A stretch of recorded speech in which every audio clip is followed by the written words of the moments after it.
ہم اپنا آج کا سبق شروع کرتے ہیں۔ اعوذ باللہ من الشیطان الرجیم، بسم اللہ الرحمن الرحیم۔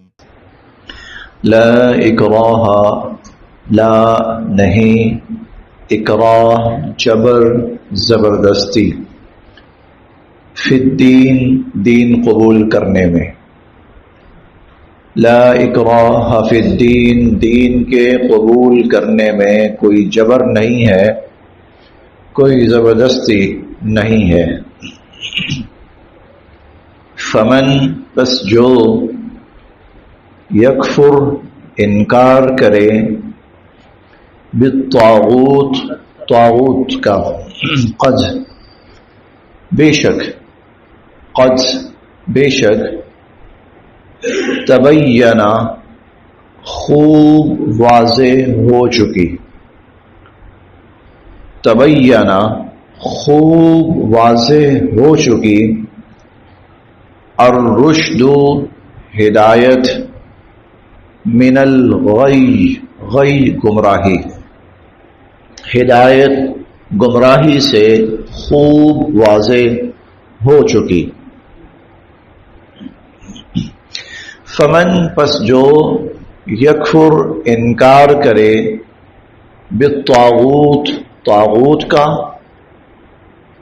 پس جو طاغوت کا انکار کرے، ویؤمن اور ایمان لائے، باللہ اللہ تعالی پر، ویؤمن باللہ اور اللہ تعالی پر ایمان لائے،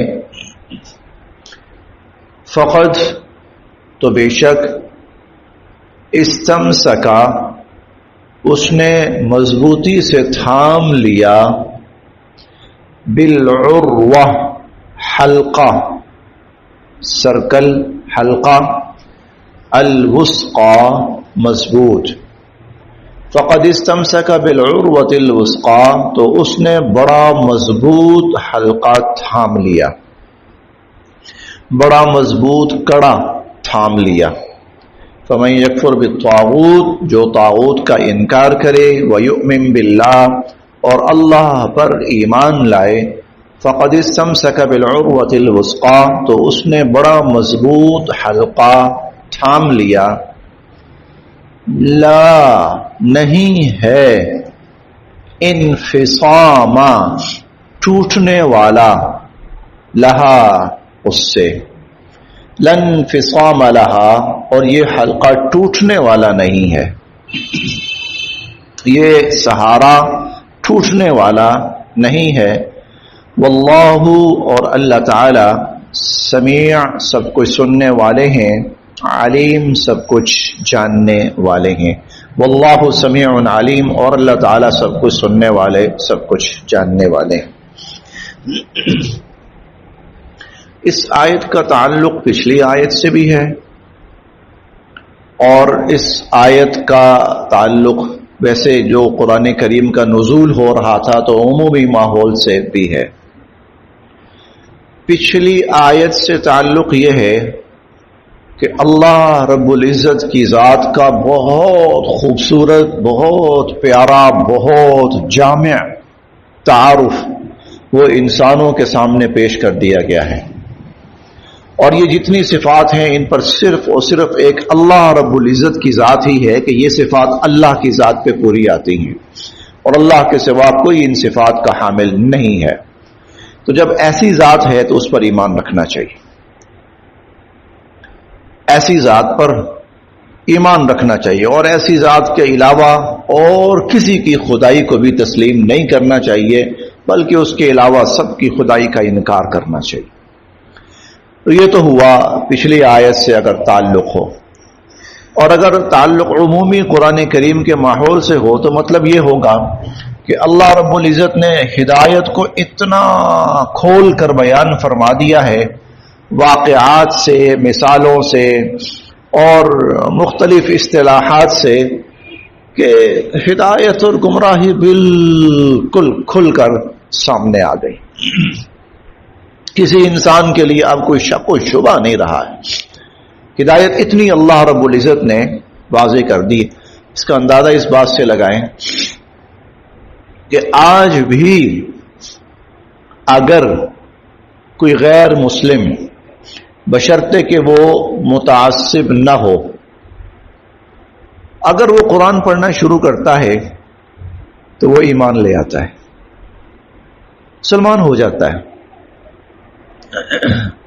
قرآن پڑھنا شروع کرتا ہے نا وہ مسلمان، متعصب نہ ہو۔ میں نے کہا ہم نے واقعہ پڑھا ہے بہت دفعہ، رسول اللہ صلی اللہ علیہ وسلم کی زوجہ محترمہ ہیں حضرت صفیہ رضی اللہ تعالی عنہا، ان کا تعلق یہودی خاندان سے تھا، ان کے والد اور چچا وہ یہودی اہل علم حضرات میں سے تھے۔ نبی علیہ الصلوۃ والسلام کی جب نبوت مدینہ منورہ میں اس کا چرچا ہوا، یہ لوگ بھی آئے، حضور علیہ الصلوۃ والسلام سے ملاقات کی، سوال جواب، بات چیت، علامات نشانیاں۔ باہر نکلے تو ایک بھائی دوسرے سے پوچھتا ہے کیا پایا، کیا خیال ہے؟ دوسرا کہتا ہے وہی نبی ہیں جن کی خوشخبریاں اور جن کی اطلاعات ہماری کتابوں میں موجود ہیں، 100% کوئی شک نہیں۔ تو وہ پہلا بھائی پوچھتا ہے پھر؟ کہتا ہے جب تک جان میں جان ہے ان کا انکار کرنا ہے اور ان کی مخالفت کرنی ہے اور ان کا راستہ روکنا ہے۔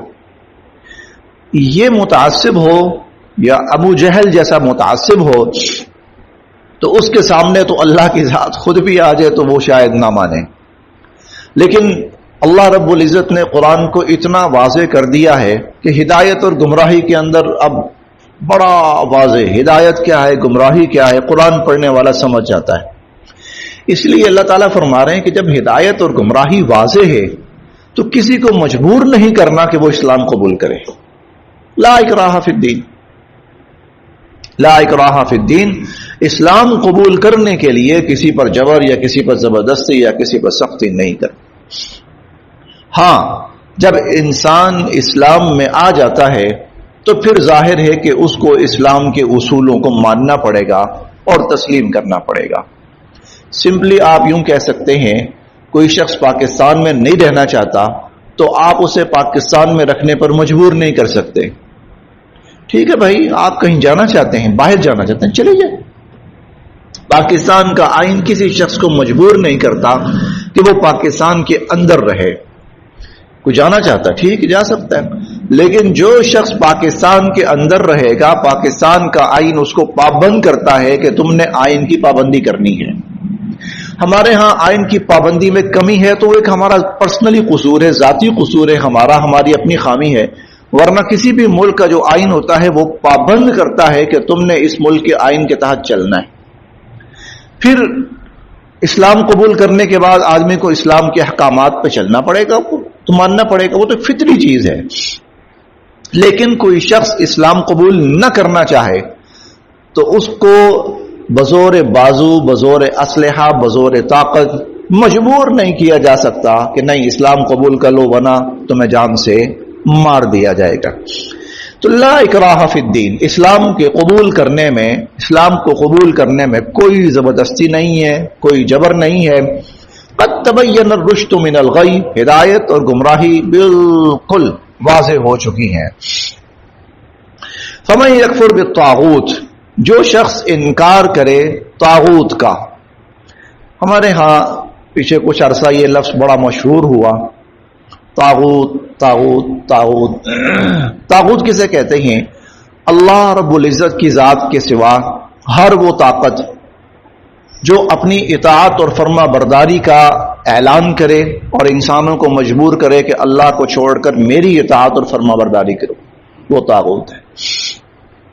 وہ انسانی شکل میں ہو، وہ شیطانی شکل میں ہو، وہ کسی بھی انداز میں، وہ طاغوت ہے۔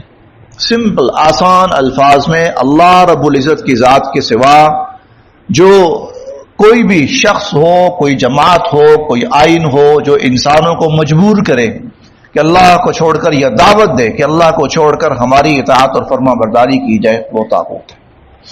لہذا فمن یکفر بالطاغوت، دو چیزیں الگ الگ ہیں، طاغوت کا انکار بھی کرنا ہے اور اللہ پر ایمان بھی رکھنا ہے۔ جو طاغوت کا انکار کرے اور اللہ پر ایمان لے، یہ دونوں چیزیں ہیں۔ ہم یہ نہیں کہہ سکتے ہاں اللہ پر ایمان تو ہے لیکن وہ بھی بہت اچھے ہیں، کیا بات ہے ان کی بھی نہیں نہیں نہیں، دین اسلام کے مقابلے میں جو بھی قانون ہے اصول ہے اس کا انکار لازمی ہے۔ مقابلے میں جس سے اسلام کا انکار ہوتا ہو، اسلام کے کسی حکم کی نافرمانی ہوتی ہو، تو اس کا انکار مسلمان پر لازم، میں نہیں مانتا اس کو۔ فمن یکفر بالطاغوت، جو طاغوت کا انکار کرے تو طاغوت کا انکار پہلے لازم ہے، اور اس کے ساتھ ساتھ پھر اللہ کی ذات پر ایمان، یہ دو چیزیں ہو جائیں فقد استمسک بالعروۃ الوثقی، ایسے شخص نے بڑا مضبوط حلقہ تھام لیا اور لن فصام لہا، یہ ٹوٹنے نہیں والا، یہ ٹوٹنے والا نہیں ہے، چھوٹ سکتا ہے ٹوٹ نہیں سکتا۔ کوئی شخص خود چھوڑ دے، خود چھوڑ دے یہ تو ہو سکتا ہے، لیکن کوئی مضبوطی سے تھامے تو یہ ٹوٹنے والا نہیں ہے۔ کیوں؟ اس لیے کہ اس کا ایک سرا انسان کے ہاتھ میں ہوتا ہے اور دوسرا سرا اللہ کے ہاتھ میں ہوتا ہے۔ اگر انسان نے اپنی طرف سے مضبوطی سے پکڑ لیا تو یہ ٹوٹنے والا نہیں ہے، ہاں انسان کی طرف سے اس میں کمی آ جائے اور وہ چھوڑ دے، چھوٹ سکتا ہے۔ واللہ سمیع علیم، اور اللہ تعالی سننے والے جاننے والے ہیں۔ اللہ ولی الذین آمنوا، اللہ ولی، معاون، مددگار، کارساز ہیں، الذین آمنوا، ایمان والوں کے۔ اللہ ولی الذین آمنوا، اللہ تعالیٰ ایمان والوں کے مددگار ہیں، معاون ہیں، کارساز ہیں۔ یخرجو، نکالتے ہیں، ہم، ایمان والوں کو، یخرجہم، اللہ تعالیٰ ایمان والوں کو نکالتے ہیں، من الظلمات، ظلمات ظلمت کی جمع ہے، اندھیرا، تو ظلمات اندھیرے، من الظلمات اندھیروں سے نکالتے ہیں، الی النور روشنی کی طرف، یخرجہم من الظلمات الی النور، اندھیروں سے نکال کر اللہ تعالی ایمان والوں کو روشنی میں لاتے ہیں۔ والذین، اور وہ لوگ، کفروا، جنہوں نے کفر اختیار کیا، اولیاءہم، تو ان کے مددگار، ان کے معاون، الطاغوت، وہ طاغوت ہے یا شیطانی طاقتیں ہیں، یخرجون، اور وہ نکالتی ہیں، ہم، انہیں، یخرجونہم، اور وہ انہیں نکالتی ہیں، من النور، روشنی سے، الی الظلمات، اندھیروں کی طرف، وہ روشنی سے اندھیروں کی طرف لے کر جاتی ہیں۔ اولئک، یہ سب، اصحاب النار، جہنمی ہیں، ہم، اور وہ، فیہا، اس جہنم میں، خالدون، ہمیشہ ہمیشہ رہیں گے۔ اب جبکہ ایک شخص نے طاغوت کا انکار کیا اور اللہ پر ایمان لے آیا اور اللہ کی رسی کو تھام لیا، اب اللہ اس شخص کے معاون اور مددگار بن جاتے ہیں، اب اللہ اس شخص کے کارساز بن جاتے ہیں، اب اللہ تعالیٰ اس شخص کے ساتھی بن جاتے ہیں، اور اللہ تعالیٰ اس کے معاون بن کے، مددگار بن کے، اس کو اللہ اندھیروں سے نکالتے ہیں، اندھیروں سے نکال کر اس کو روشنی کی طرف لے کے آتے ہیں۔ اندھیرے کیا ہیں؟ برائی کے تمام راستے، وہ اندھیرے، کفر ہے، شرک ہے، نفاق ہے، بدعات ہیں، یہ سب اندھیرے ہیں۔ اللہ تعالیٰ کیا کرتے ہیں؟ یہ اللہ پر ایمان لایا، اس نے اللہ کو تھام لیا، اب اللہ اس کو لیے چلیں گے ہدایت کے راستے کی طرف، روشنی کی طرف، جتنے اندھیرے ہیں ان سے نکالیں گے۔ اور جو اللہ کا انکار کرتے ہیں، طاغوت کو مانتے ہیں، طاغوت پر ایمان رکھتے ہیں جو، تو ان کا معاملہ کیا ہے؟ طاغوت ان کو نور سے، روشنی سے نکال کر اندھیروں یعنی کفر و شرک اور بدعات اور نفاق، ان چیزوں کی طرف لے کے جاتا ہے۔ والذین کفروا، اور جن لوگوں نے کفر کیا، اولیاؤہم الطاغوت، طاغوت پھر ان کے معاون اور مددگار بن جاتے ہیں۔ آپ دیکھ رہے ہیں، دیکھتے رہیں گے، کفر کے اندر ہمیشہ جدت آتی ہے۔ کفر میں جدت کیا ہے؟ کفر نیا سے نیا طریقہ نیا سے نیا ڈھنگ اختیار کرتا ہے. کیوں؟ اس لیے کہ جو لوگ کفر پر ہیں ان کو اچھی نئی سے نئی چیز ملتی رہے اور وہ بہلتے رہیں اس کے اندر، وہ بہلے رہیں. چنانچہ کفر ان کو، شیطان ان کو، اور اس کا نتیجہ کیا ہوتا ہے کہ وہ گمراہی کے اندر اور بڑھتے جاتے ہیں، ہدایت سے اور دور ہوتے جاتے ہیں. والذین کفروا، اور جن لوگوں نے کفر اختیار کیا، اولیاؤہم الطاغوت، تو جو طاغوت ہیں وہ ان کے مددگار اور معاون ہوتے ہیں. یخرجونہم من النور، اور وہ ان کو نکالتے ہیں روشنی سے، الی الظلمات، اندھیروں میں ان کو لیے جاتے ہیں. اولئک اصحاب النار، یہ سب دوزخی لوگ ہیں. ہم فیہا خالدون، اور ہمیشہ ہمیشہ اس دوزخ اور جہنم میں رہیں گے. بس یہاں تک. آج کچھ گلا بھی ساتھ نہیں دے